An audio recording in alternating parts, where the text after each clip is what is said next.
میں ایک بند عاصی ہوں، خطا کار ہوں مولا۔ الحمد للہ وکفا وسلام علی عبادہ الذین اصطفا، اما بعد فاعوذ باللہ من الشیطان الرجیم، بسم اللہ الرحمن الرحیم۔ قال اللہ سبحانہ وتعالی الفتنة اشد من القتل، صدق اللہ العظیم۔ یہ فتنے اور فساد کا دور ہے۔ ہر روز، ہر ہفتے، ہر مہینے کوئی نیا فتنہ وہ وجود میں آ جاتا ہے، اور لوگ دھڑا دھڑ ایسے فتنوں میں جو ہے مبتلا ہو جاتے ہیں۔ اللہ تبارک و تعالی ہم سب کی حفاظت فرمائے۔ تو ہم فتنوں سے کیسے بچیں؟ کچھ فتنے نظریاتی فتنے ہوتے ہیں۔ نظریاتی فتنوں سے بچنے کے لیے 3 سنتیں ہیں۔ ان میں سے سب سے پہلے سنت یہ ہے کہ اپنے اندر ہدایت کی سچی طلب پیدا کرنا۔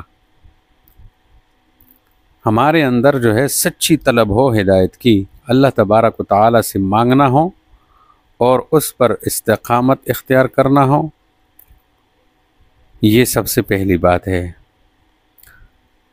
نمبر 2، کچھ ہدایات ہے، کچھ اسباب ہے، ان کو اختیار کرنا، ان کا بہت زیادہ اہتمام کرنا کہ اس سے نظریاتی فتنوں سے حفاظت ہو جائے گی۔ وہ کام 3 کام ہیں۔ ان میں سب سے پہلے تقوی ہے۔ تقوی، خوف خدا اختیار کرنا، کہ قرآن کریم میں اس تقوی کے اختیار کرنے کے بارے میں بار بار ہمیں ہدایات ملی ہے۔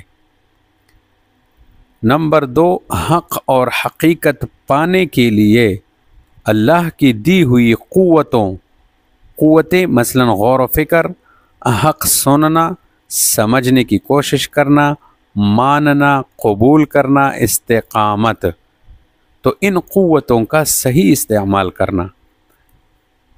جب ہم ان قوتوں کو صحیح استعمال کریں گے تو نظریاتی فتنوں سے ہماری حفاظت ہو جائے گی۔ اسی طرح تیسرا کام، وہ قرآن اور سنت کی تعلیمات، سلف صالحین یعنی اہل سنت والجماعت کی تشریحات کو سیکھنا، اور سیکھنے کا جو صحیح طریقہ ہے اس طریقے سے سیکھنا، اور ان کو مضبوطی سے تھامے رکھنا۔ کیا مطلب؟ یعنی انفرادی اور اجتماعی زندگی میں اسی کو اپنا دستور العمل بنانا، اسی کی دعوت دینا۔ تو یہ 2 کام ہو گئے کہ یہ 3 اسباب کو اختیار کرنا اور اس کا بہت زیادہ اہتمام کرنا، ان کی وجہ سے بھی ہماری حفاظت ہو جائے گی نظریاتی فتنوں سے بھی۔ نظریاتی فتنوں سے حفاظت کے لیے تیسری سنت، وہ موانع ہدایات۔ کیا مطلب؟ گمراہی کے جتنے بھی اسباب ہے ان سے بہت زیادہ بچنا، جس میں 5 چیزوں سے خصوصی طور پر بچنا۔ ان میں سب سے پہلے تکبر، نخوت، غرور۔ تکبر کسے کہتے ہیں؟ غمط الناس بطر الحق، غمط الناس لوگوں کو حقیر سمجھنا اور حق سے منہ موڑنا، یہ بہت بڑا گناہ ہے، بہت بڑا گناہ ہے۔ جو تکبر غرور سے نہیں بچتا وہ نظریاتی فتنوں کا شکار ہو جاتا ہے، اس لیے بہت زیادہ بچنا چاہیے اس سے۔ نمبر 2، حسد، ضد، عناد، بغض، دشمنی، مخالفت، ان سے بچنا۔ حسد گناہ کبیرہ ہے۔ حسد تو صرف نیکیوں کے اندر، دین کے اندر کرنا چاہیے کہ میں یہ دیندار ہے، میں اس سے کیسے بڑا دیندار بن جاؤں۔ ضد بہت بری چیز ہے، ضد کا علاج دنیا میں کوئی نہیں ہے۔ جو ضد نہیں چھوڑتا بعض دفعہ یہ اسلام سے، ایمان سے بھی نکل جاتا ہے۔ عناد، بغض، دشمنی، مخالفت، یہ تمام جو ہے بڑے گناہ ہیں. اگر کوئی ان سے بچنے کی کوشش نہیں کرتا تو یہ بندہ بھی نظریاتی جو فتنے ہیں ان میں یہ بھی مبتلا ہو جاتا ہے. اسی طرح تیسرا کام وہ خواہشات، نفسانی خواہشات، خواہش کا بندہ بننا. اس لیے فرمایا والعاجز من اتبع نفسه هواها وتمنى على الله. آپ علیہ السلام نے فرمایا کہ نادان ہے وہ بندہ جو اپنے خواہشات کا اتباع کرے، اپنے خواہشات کے پیچھے چلے، جو بس خواہش دل میں آئے اس کو پورا کرنے کے لیے جو ہے باغ دوڑ. حالانکہ دنیا ہمارے خواہشات کی جگہ نہیں. خواہشات کی پورا کرنے میں بعض دفعہ جو ہے انسان سے بہت سارے احکامات رہ جاتے ہیں. تو اور خواہشات میں پڑنے کی وجہ سے آدمی بہت سارے فتنوں میں مبتلا ہو جاتا ہے. تو خواہشات، اغراض اور مفادات کو زندگی کا مقصودی اصلی بنانے سے اپنے آپ کو بچانا، ورنہ نظریاتی فتنوں سے پھر حفاظت بہت مشکل ہو جائے گی. اور یہ چیز بہت بڑی رکاوٹ ہے ان فتنوں کے آنے سے. یہ فتنے نہیں آئیں گے جب ہم اپنے خواہشات کو، اغراض کو اور مفادات کو زندگی کا مقصودی اصلی نہیں بنائیں گے. ہمارا اصل مقصد وہ اللہ کی رضا کو حاصل کرنا، جنت کو حاصل کرنا، جہنم سے ہم کیسے بچیں.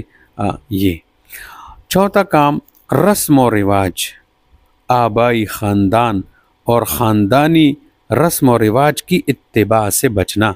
ایک مسلمان تو یہ دیکھتا ہے ہر حال میں، چاہے شادی بیاہ ہو، چاہے جو بھی حالت ہو، خوشی کی حالت ہو یا غمی کی حالت ہو، ہر وقت آپ صلی اللہ علیہ وسلم کی مبارک سنتوں کی اتباع کرتا ہے، سنت کو ڈھونڈتا ہے، اس کے مطابق جو ہے زندگی گزارتا ہے.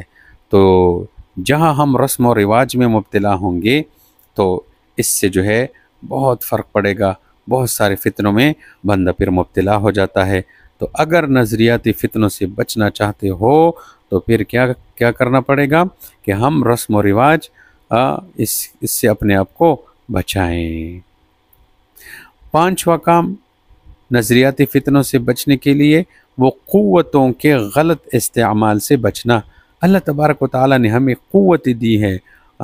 یہ جتنے قوتیں، طاقتیں ہمارے اندر ہیں، یہ اس لیے نہیں ہے کہ ان کو گناہ کے کاموں میں استعمال کریں، بلکہ یہ طاقت، یہ قوت ہمارے اندر اللہ تبارک و تعالیٰ نے اس لیے رکھی ہے کہ اس کو نیکیوں میں صرف کر لے، اس کو اللہ کی دین کے کاموں میں جو ہے اس کو استعمال کر لے. تو نظریاتی فتنوں سے ہماری حفاظت اس طرح ممکن ہے. یہ جو 3 باتیں بتا دی گئی ہے کہ اپنے اندر ہدایت کی سچی طلب پیدا کر لے، اور اسی طرح جو ہے جو اسباب بتائے ہیں ان کا بہت زیادہ اہتمام کرے، جس میں تقوی، اور اسی طرح حق اور حقیقت کو پانے کے لیے اللہ کی دی ہوئی قوتوں کا صحیح استعمال، اور اسی طرح قرآن اور سنت کی تعلیمات، سلف صالحین کی تشریحات کو سیکھنا. اور تیسری سنت کہ موانع ہدایات، یعنی جو گمراہی کی اسباب ہے اس سے بہت زیادہ بچنا. اللہ تبارک و تعالیٰ سے دعائیں کریں گے کہ اللہ ہم سب کی نظریاتی فتنوں سے بھی حفاظت فرمائے. پھر اس کے بعد انشاءاللہ بتائیں گے کہ عملی فتنوں سے حفاظت کی جو ہے وہ کیا کیا صورتیں ہیں. اسی طرح اختلاف اور انتشار، باہمی لڑائی جھگڑوں سے حفاظت کے لیے ہم کون کون سے طریقے اختیار کریں. اللہ ہم سب کی حفاظت فرمائے. وآخر دعوانا الحمد للہ رب العالمین.